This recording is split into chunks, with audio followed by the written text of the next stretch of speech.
The story of Denali Castle is immense. It's the story of Argyll and the western seaboard. At times, it's the story of Scotland itself. It's the arrival of the Gaelic and the Gaels, of the kings and lords who shaped the political map. The Norse and the rebels who shook the ground, loyal clansmen and women who held sieges and defended homes. But it's also the story of families who we can find and even name down 1,500 years of history.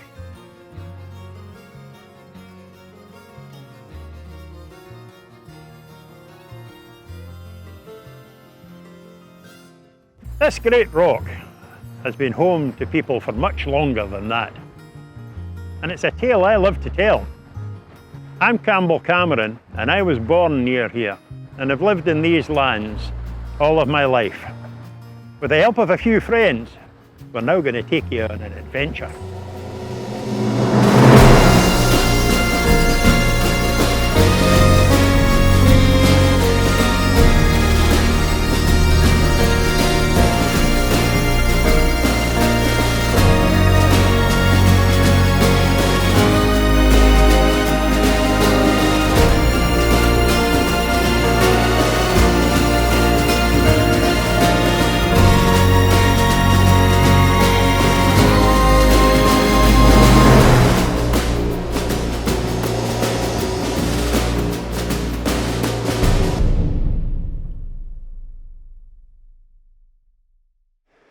Denali Castle is still the first thing you see as you round the north end of Kerrera or hug the headland round from Ganavan. Today we're more likely to approach by road, but in the old days the roads were the sea and the only useful way of getting about was by boat. And this is where all the people will have arrived over thousands of years.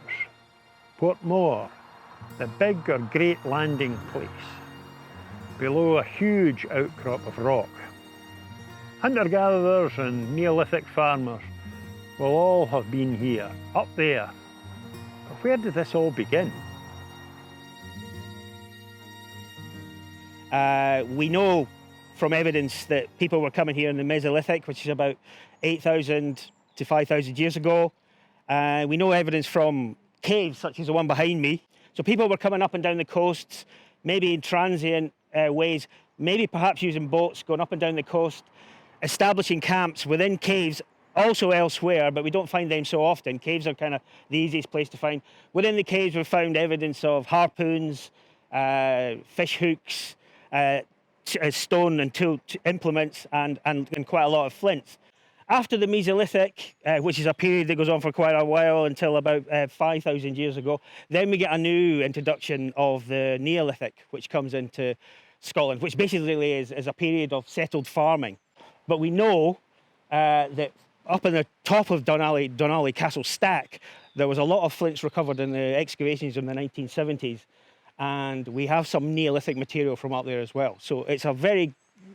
people have moved to Denali and Denali stack at quite an early period. The castle rock itself, it's reasonably accessible from one side, but on the other three sides, it's a really quite, it's almost like a defensive position. So you can imagine people going up there and maybe just putting up shelters where they can actually view up and down the coast, and they can actually just be within a transient camp to the top, or maybe more permanent settlement.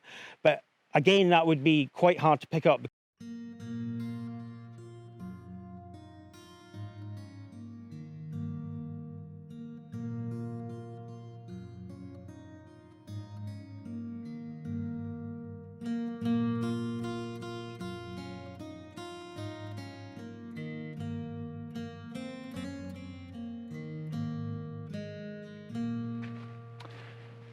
It was only a matter of time before somebody looked up and thought, I'll build a castle here.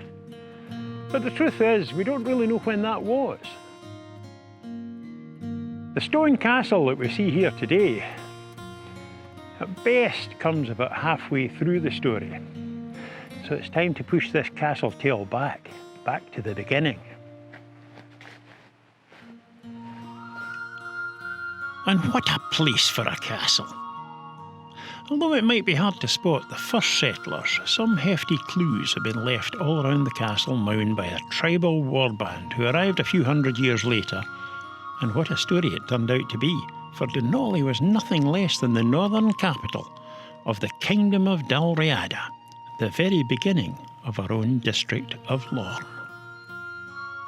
So the Kennel Lorne were the first people who lived here. They came from Ireland originally, just across the water, and they came from Larne, the Larne area of Ireland, to Lorne. The Kennel Lorne brought everything with them. They brought their heritage with them, they brought their language with them, they brought Gaelic to Scotland. It may have been here already, but they definitely brought the Irish Gaelic with them to Scotland. They brought the names, they brought all sorts of things with them. The name Dunolly also came from Ireland. Dunolly can be split into two parts. Dun, which means fort, and there's lots of duns around here, lots of castles whose name starts with Dun. And Ollie comes from the name Ollawar, which is a loch in Northern Ireland, but it could also be that it just means great fort. Kennel Lorne was made up of several tribes, and over 200 years there were many chiefs before they finally managed to become overall kings of Dalriada. They fought great battles far from home, but this was their fortress, and not just a simple fort, but a great fortified area on the top of the castle mount. So the rampart that I'm standing on is very close to the sea. It curves around behind me here, and it's very close to Dunolly Castle, which wouldn't have been here when this was built. And it's a defensive wall, if you like.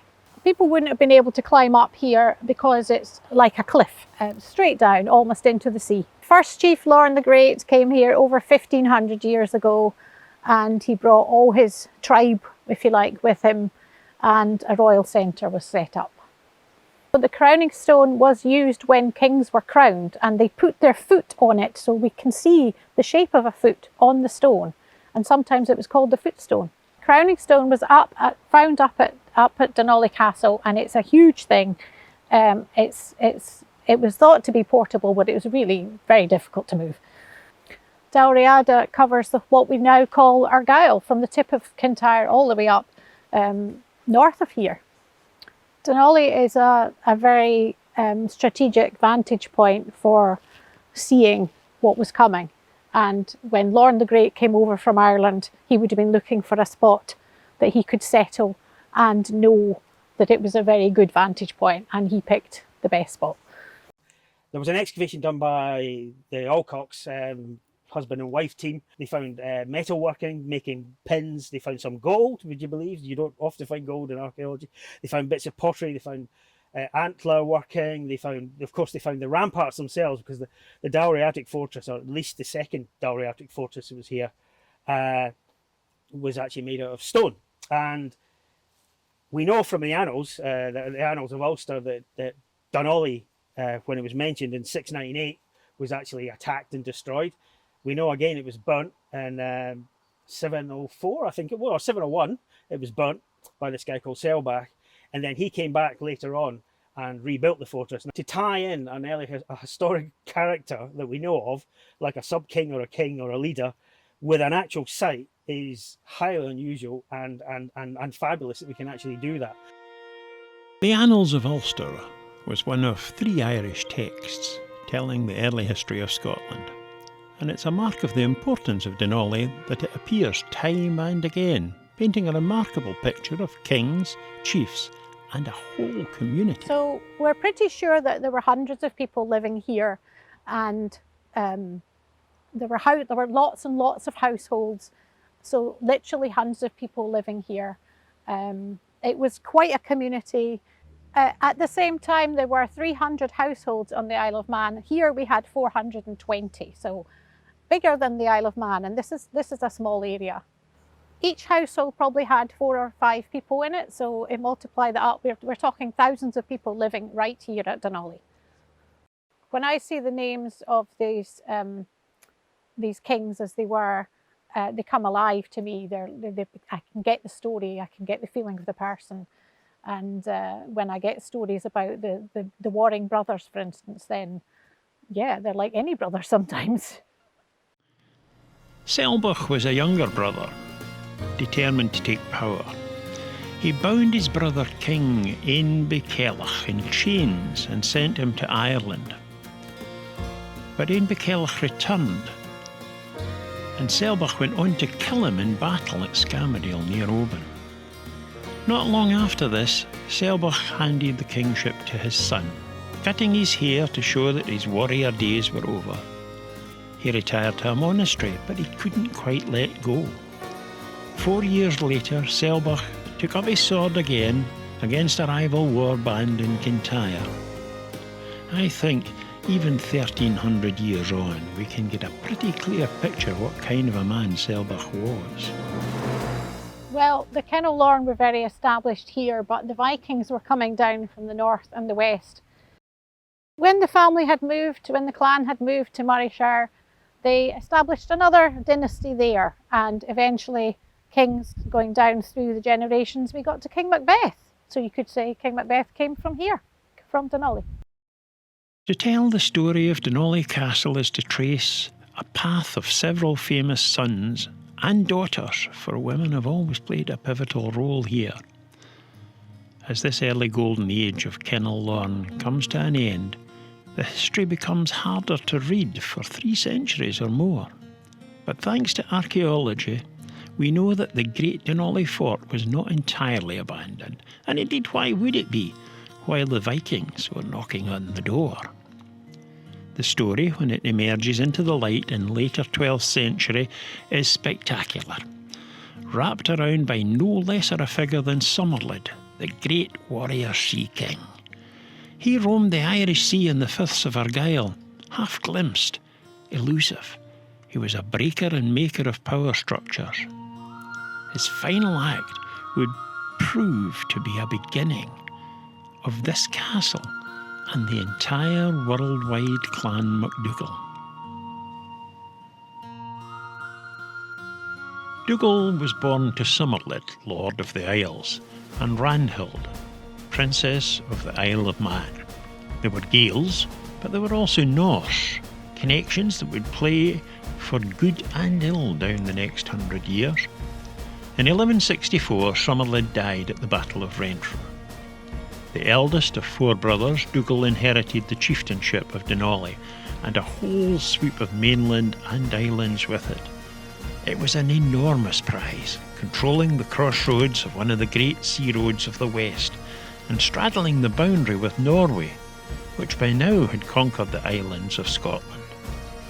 As the local chiefs, the MacDougalls served both the kings of Norway and Scotland, and there is no doubt that their Norwegian connection gave them greater power, for they were placed in charge of all the islands from Mull to the Outer Hebrides, and became known as kings themselves. So from where I'm standing, behind me is Mull, and that was Norwegian. And Lismore, which is the island just out here, was Scottish. So the line, if you like, goes through right down Loch Linney. All of this side is Scottish, and then behind is Norwegian. Duncan, who was the second chief, and then Ewan, who was the third chief, they were known as King Duncan and King Ewan, and they were really in cahoots with the Norwegian kings, with the Norse kings. And there was a lot of toing and froing between here and Norway in these days. There was nothing simple about serving 2 masters, while also contending with land-hungry neighbours. So how did the MacDougalls keep control of all this? Dougal's land stretched a long way out to the west, to the Treshnish Isles beyond Mull, and south as far as halfway to Loch Gilphead, and north to Appin, and east to Loch Awe. Huge area. The MacDougalls built up to 15 castles in this area. We've got Dunstaffnage Castle, which is the closest to here, just north of here. We've got 2 castles on Lismore at the north end and one at the south, almost at the south end. We've got Duart Castle over here, which is visible behind me. And we've got Castle Stockart, which is away to the north of here in Appin. Dunolly Castle is by no means the biggest of the MacDougall castles, but it was where the whole clan story began, and remained at the heart of its territory. In recent years, the famous ivy-clad ruin has been crumbling at the edges. It's taken almost 10 years to consolidate the stonework and make it safe for another century. So my name's Gary Simpson. I'm the lead stonemason on the project at Dunolly. I work for Heritage Consolidation, our company. We're a small company from Northumberland. The thing I've loved most about working on this castle is just the ridiculously beautiful views that we've got here. The view out across the Mull. The challenge of the stonemasonry, yes, that I really enjoy that. That really works for me. But also just the position that this castle is in, I've never seen anything like it. It's just beautiful. This castle hasn't been beautified. It isn't here for somebody to live in because it looks nice. We do a lot of castles, and a lot of castles are there because they look beautiful. This castle is purely defence. There's nobody getting in here. This is your stronghold. This is why it's here. And it just to control all the ceilings around here, it's absolutely perfect, but it's definitely defensive. It's not ornamental in any way, shape or form. This is a proper castle. The big question for us, and probably for everybody, is just what it took to build a castle like this. Even just collecting the amount of stone that we'd even taken it up that hill, which I can assure you, taking anything up that hill is pretty difficult. But the amount of stone that they've taken, and you can see all different types of stone. You've got the sandstone and the volcanic stone, and you've even got beach cobble, which has just been split and put in the wall. So again, that points to it being a castle that was built out of necessity. They needed a stronghold, so they've built it with everything that was here. They didn't want to have to transport stuff miles because they needed it done. So yeah, the amount of stone that they've collected to do the job, just the sheer width of the walls, the tonnage, I can't even estimate the tonnage that it would take to build this place, but very, very strong. Certainly the way they've built as well is extremely strong. They've got the vaulted ceiling down below where I'm standing now, and then of course once they build up, the outside walls are so thick, that bridge is so strong. The more weight they put on top of it, the stronger it gets. So that is, everything about it is about strength. This tower, with its 12-foot thick walls, is all we now see of Dunolly. But like all castles, it went through many building stages, growing outwards and changing over more than 500 years to meet the needs of the people who lived and worked there. With the help of archaeology, we're beginning to get glimmerings of information about the life within its walls. During the first phase of works, Ruddy Regan had a chance to reopen an old archaeological trench in the courtyard. Now what we actually found was that there are foundations and remains of the castle, quite substantial remains still within the castle grounds, basically within the courtyard here. You can see the wall here, which stands, that's actually 3 stories high. There's windows at the 2nd story. Below that there might have been a cellar or perhaps even a kitchen, because what we found within the trench was a lot of animal bones, waste from the kitchen. And there's also a 3rd story as well. You can see a corbel just sticking out the top of the wall. That's probably the floor of the 3rd story for this building. So this whole courtyard would have been surrounded by buildings. You can see humps and bumps which are kind of suggestive of this.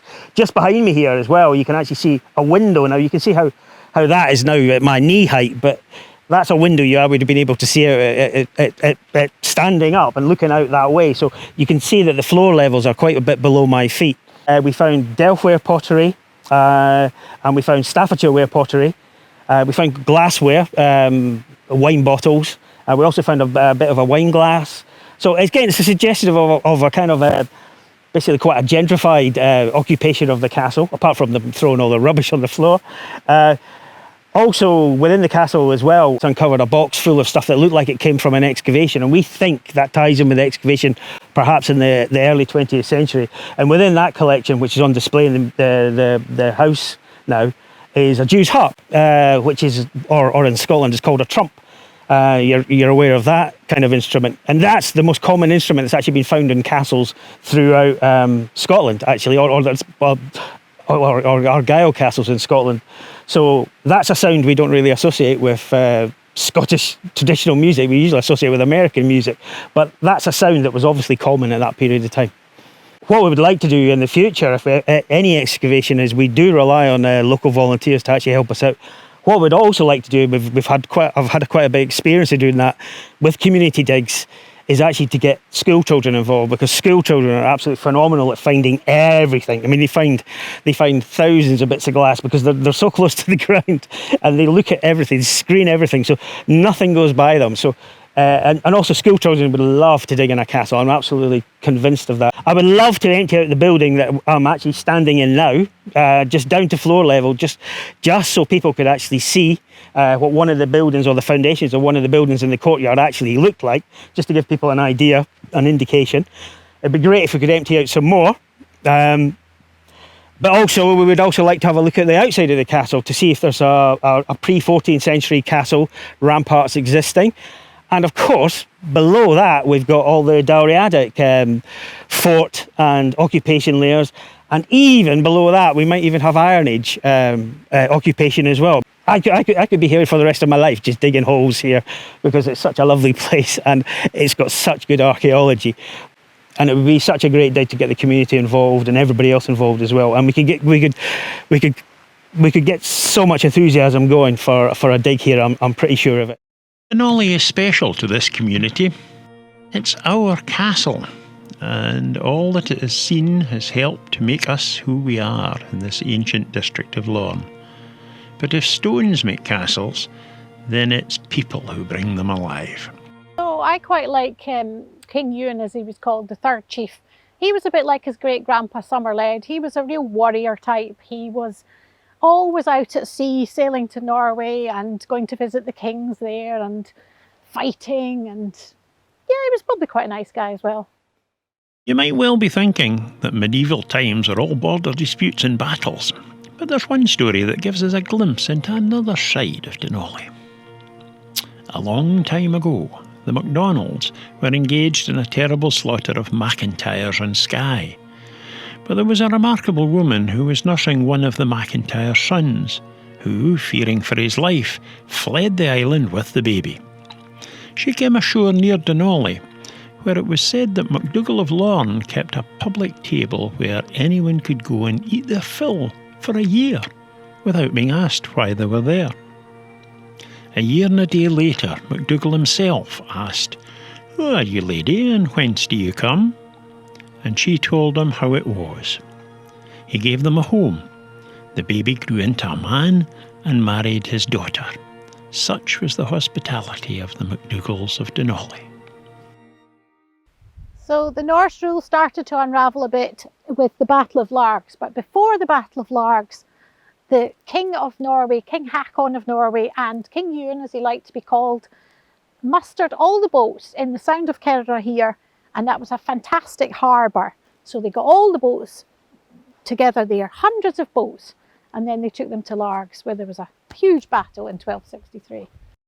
Denali has a bit of a secret, which I'm going to tell now, and it's basically down here on the Denali land, but slightly out of line here.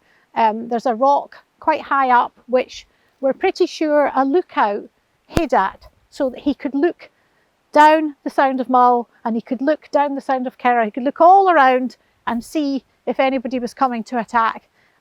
There are Viking runes carved on the rock here, possibly by a board lookout.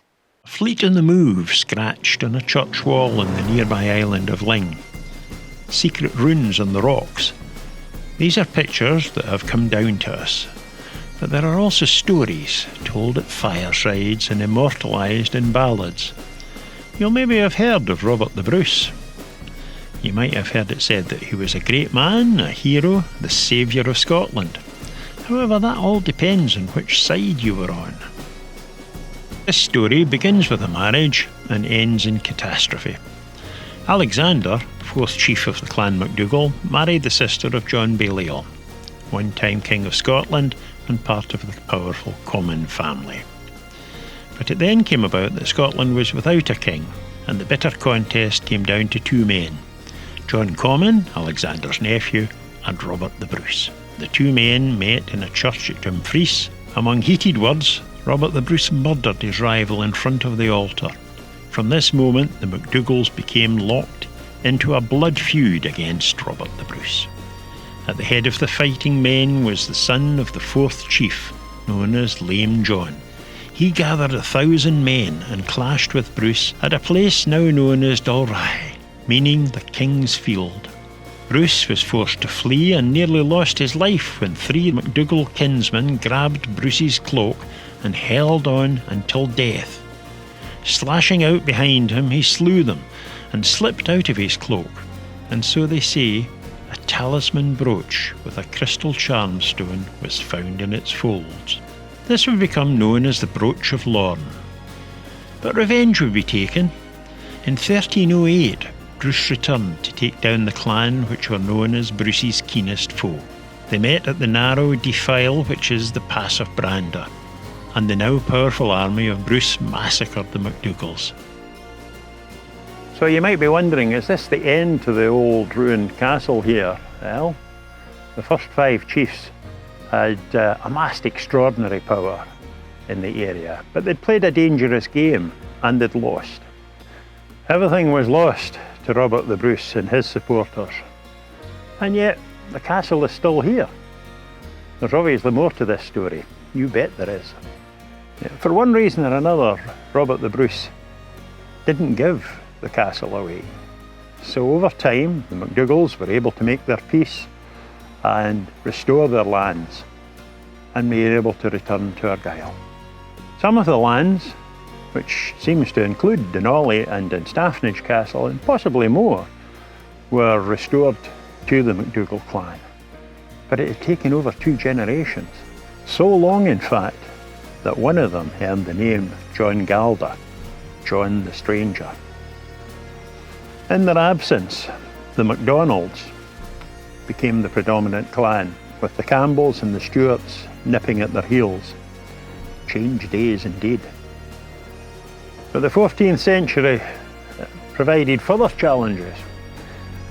The MacDougalls ran out of sons, so they married 2 daughters off to the Stuart clan.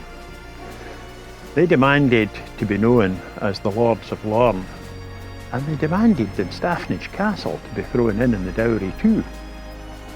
Somehow about that time, we think the old Dunolly Castle got a bit of a makeover, and the MacDougalls settled in for the next 2 centuries. But it was anything but peaceful times. These were the Middle Ages after all. Dunolly Castle had a long stretch of basically just being involved in the melee of scrapping and local politics, but towards the end of the 16th century we see the family begin to emerge into a new story.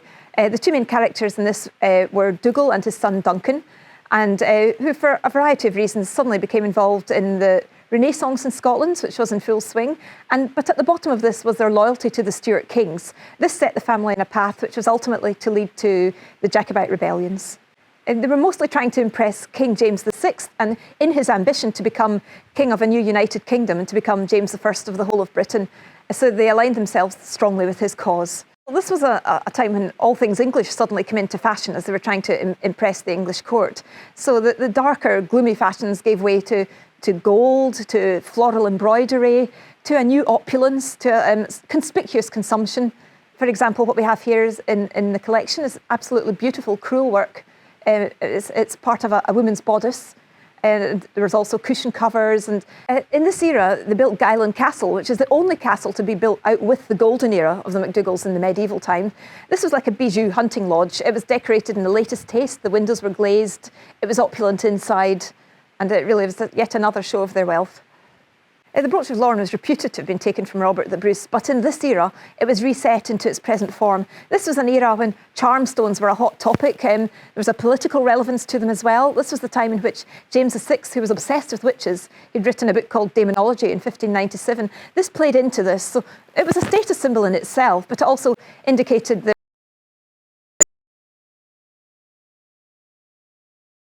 and at the same time it was also opulent. Because not only was there this aspect to it, but it was also an era when gemstones came into fashion, and it was, it seemed to play into both the politics and the luxury. It was made out of exceptionally pure silver and seed pearls, decorating silver turrets, framing the large charm stone, which is set in the middle. The charm stone itself was a status symbol, and it was reputed to have healing qualities. For example, the stone could be dipped in the trough of cattle's drinking water, and it would prevent them from getting ill. So there was a lot of belief in its magic powers, and it was quite a thing for the MacDougalls to have such an item. There was a dark side to this as well. During this period, the chiefs engaged in aggressive activities. They were extorting money from their tenants unfairly. They were generally treating people badly, including their neighbours. They were greedy and ruthless and generally all round not nice. Dougal was a tyrant, but his son Duncan took this really to extremes. Black Duncan, as he was known, was long remembered for being caught up, so they say, in the murder of the Thane of Cawdor at Neepach House. It was 1592, and a host of Argyll nobles, including his own Campbell kin, were planning to kill him and share out his lands. Chief among them was Campbell of Ardkinglass and Maclean of Duart, who are said to have met and plotted with Duncan in Ain Room at Denali Castle. One night, Cawdor was sitting by the fire in the grand old house at Neepach when 3 shots were fired through the window, hitting him through the heart and through the body. When it came to trial, Black Duncan was named, but the aristocratic plotters twisted and turned their way out of the court case. Some would say that Black Duncan and his wealthy friends got away with murder. Well, the constant in the MacDougall story is their loyalty to the Stuart kings, so it very much their fortunes were very much linked to the Stuarts. So this is the time of the Civil War in England and the Covenanters' War up here in Scotland. They were besieged down at Dunaverty in Kintyre. This led to one of the worst massacres in Scottish history. The chief himself was killed. The surviving MacDougall men raced northwards to warn what was going to happen. The chief's wife seized as many belongings as she could, including the brooch of Lorne, and they fled to Guyland Castle on the island of Kerrera. Unfortunately, the Campbells got wind of where they'd gone, and they went over to Kerrera and laid siege to Guyland. They blocked up the well and they set the castle on fire. So even more killing took place. So it was really an absolute disaster. And the brooch of Lorne was lost to them for another 200 years. Well, the victorious troops of the Archibald Campbell came here and garrisoned this castle. In other words, they made themselves at home here. And there's one pretty funny anecdote, actually. Apparently, they were having a big party in here, and a MacDougall sneaked in here in disguise, and nobody recognised him. I don't know how much they'd been drinking, but he managed to go pass unrecognised. Do you wonder if he was here to reclaim some candlesticks or something? Yes, this was the start of an era in which their fortunes would fluctuate according to who was in power. And it's actually reflected in their material culture in terms of, there's actually bed hangings here, which were made by the women of Denali. We can see different hands in the sewing. They're embroidered with Prince of Wales feathers, which again, this is a way of showing their loyalty, but in secret, because nobody was going to be going into their bedchamber. It's through these bed hangings that we can find the women of Denali and feel their loyalty to a cause which, because of their gender, they could not join. Like many women during the Jacobite rebellion, they had to find other ways to support the exiled Stuart king. We can be pretty sure that these were made by Mary MacLachlan of Kilbride, married to Alan, the 21st chief. The bed hangings are magnificent and beautiful, but they are also ordinary. Unlike the professionally embroidered gold and silk textiles of the Renaissance, these are made from a plain everyday cloth stitched in indigo-dyed wool. The bed hangings have been mended time and again, testament to the decades that passed as they hoped King James would return from his exile over the water.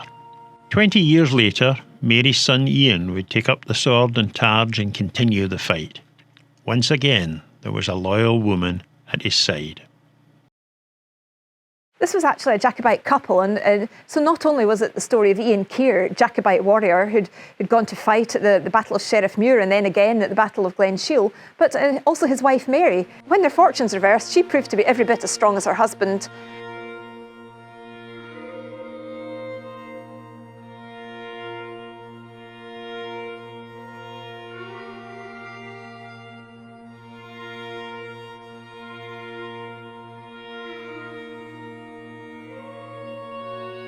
Mary MacDonald of Slate was just 16 years of age when she married the great Jacobite warrior Ian Keir.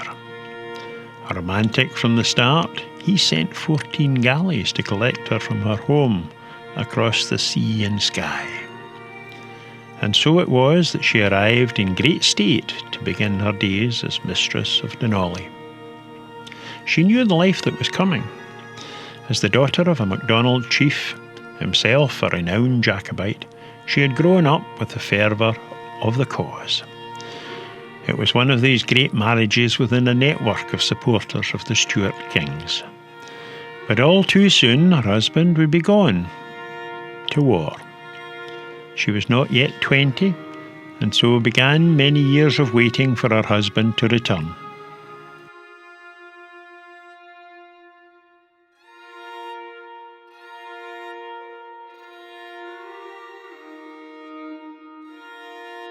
Ian Keir went off to fight at the Battle of Sheriff Muir, and Denali fell under siege by government troops. Mary was expecting her 4th child and had just 12 men to help her. In letters, Ian urged her to hold fast, and she did, but as time passed it became clear that Ian was not coming home. He joined other rebels in exile and Mary was on her own. It was inevitable that she had to relinquish the castle, and she went with her young family to Kerala, where she lived on a farm in much reduced circumstances. There were letters between them, and the occasional furtive meeting, as their family continued to grow under the constant shadow of the threat of capture. But it would be several years before she was allowed to return to the castle, and even then, only as a tenant in her own home.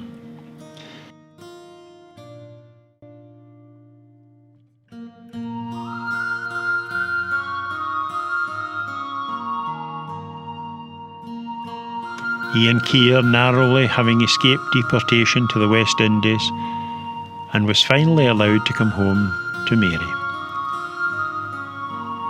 His time was done.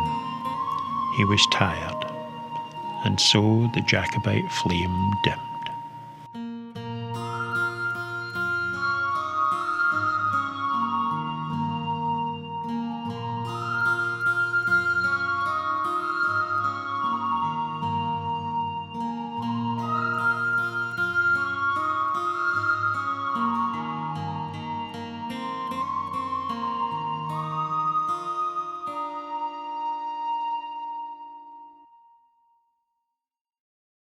It was very hard for them. They were clearly genuinely in love. We don't know whether the marriage was arranged or not, but we have the letters which they wrote to each other in exile, and he would start his letters with, "My dear life," and he was clearly very anxious about her health, especially when he knew she was expecting another child. At one point, communication broke down and he didn't know if she was alive or dead. He was a fugitive, and he'd been looked after by a network of Jacobites in the north of France. At one point, he had to become a wine merchant. There's even a story, we don't know if it's true, that he was hiding out in caves quite close to Denali. And eventually, when they were allowed back into the castle, but just as tenants, and they only had 10 years together back living in here. So it really took a great toll on their lives, but Ian Keir was able to pass away within his own walls. Also thanks to these documents held in the archive here at Denali that we can catch a glimpse of the final years of this castle.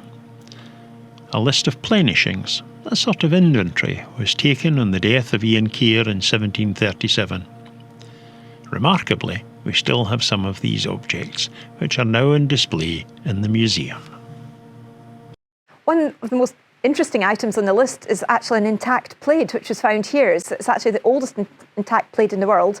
It dates to about 1720. The tartan in this plate has been reproduced here, and it's now called the Dalriada tartan. And you can actually buy yourself a scarf in it if you like. So besides the everyday objects such as pewter plates, there's also 2 targes and a couple of basket-hilted swords. And one particularly interesting thing about one of the targes that we realised it was actually backed with red cloth. This indicated that its owner had killed a redcoat in combat and actually lined the inside of their targe with the red cloth, and that's still remaining in one of the targes. Ian Keir was succeeded by his son Alexander, who was the 23rd chief. And his main concern was actually to have the title and lands restored. And he was an Edinburgh lawyer, and he was a man of words rather than a man of war. And he was actually successful in this. And finally, in 1745, the title and lands were restored. But in an extraordinary twist of fate, just 2 weeks later, Prince Charles Edward Stuart landed at Moidart and raised his standard to raise the clans for the most famous of the Jacobite risings. And the big question for Alexander was, should he take part or turn his back on the Jacobite cause forever? And we have a story that's been passed down. We don't know if it's true or not, but apparently Alexander's wife was very concerned that her husband did not go off to war, and apparently she tipped a kettle of boiling water over his feet so that he wouldn't be able to go. But in the end, I think his priority was to look after his family, and having lived through these years of exile and knowing what was at stake, he also may have perhaps had enough perception to see what way the wind was blowing and that the cause was doomed to failure. So in the end, responsibility was what weighed most importantly in Alexander's mind. And so instead of going to war, he set about building a new house for himself and setting out in a completely new phase in the MacDougall story was to live in peace. The first things that Chief Alexander did was start dismantling this castle. So he took the roof off, which meant he no longer had to pay tax in the building. This has earned the clan the nickname the Frugal MacDougalls. And he set about recycling his own castle into the house, which is now the 1745 museum. The castle was left to go to sleep as a monument to the past. Sir Walter Scott once famously said, "Nothing can be more wildly beautiful than the situation of Denali." He was one of the many famous people who visited what was now a romantic ruin, one of the many attractions of the now growing tourist town of Oban. Wordsworth wrote poems about it. Mendelssohn paused on the way to Fingal's Cave to sketch the castle. And people of all walks of life have climbed to see the view. And although we're probably biased, they climbed it to view probably one of the best sunsets in the world. But for some, it's about much more than the view. The MacDougall clan can be found in all corners of the world. For them, Denali, quite simply, is home.